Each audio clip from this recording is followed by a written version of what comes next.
Radiator denim సరికొత్త brand ఇప్పుడు Amazon online shopping లో లేటెస్ట్ ట్రెండ్ తో పాటు కంఫర్ట్ స్టైల్ మీ టెస్ట్ కి తగినట్లుగా ఇప్పుడే ఆర్డర్ చేయండి. కేవలం 699 799 మాత్రమే.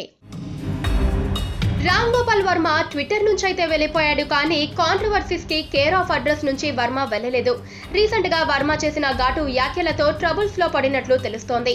తన ఫేస్బుక్ పేజీ ద్వారా సిట్ ఇన్వెస్టిగేషన్ మీద టాలీవుడ్ డ్రగ్స్ కేసు విచారణ పైన తనదైన శైలిలో కాస్త వెటకారం జోడించి పోస్ట్ చేశాడు.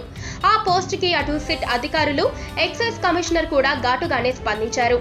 స్కూల్ పిల్లలని కూడా పూరి జగన్నాథ్, సుబ్బరాజుల ఇంతే 12 గంటల పాటు విచారిస్తారా, అదే నా వర్రీ అంతా అని కామెంట్ చేసిన వర్మకి 24న ప్రెస్ కి బ్రీఫ్ చేసిన అకున్ సబర్వాల్ స్కూల్ పిల్లల పేర్లు కానీ సిట్ ఆఫీసులో విచారించడం కానీ జరగదని, వాళ్ళ తల్లిదండ్రులకు ఇన్ఫర్మేషన్ ఇస్తున్నామని, సుప్రీంకోర్టు గైడ్ లైన్స్ ప్రకారం నడుచుకుంటున్నామని, ఏం చెయ్యాలో మాకు తెలుసని, ఎవరైనా టీమ్ స్పిరిట్ ని దెబ్బతీయాలనుకుంటే వారిపై పరువు నష్టానికి కూడా వెనకాడమని గట్టిగానే అకున్ సమాధానమిచ్చాడు.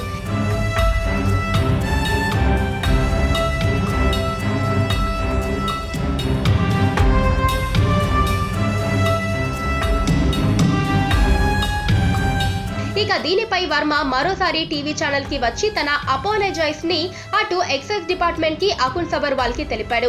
ఎవరిని హర్ట్ చేసే ఉద్దేశం లేదని, టీమ్ ఇంటిగ్రిటీని దెబ్బతీయాలని అస్సలు అనుకోలేదని, ఫిలిం సెలబ్రిటీస్ గౌరవం గురించి చిన్న అపీల్ చేశానని తెలిపాడు. ఆ విధంగా డ్రగ్స్ కేసుపై చేసిన కాంట్రవర్షియల్ కామెంట్స్ కి ఇంతటితో ముగింపు పలికాడు వర్మ.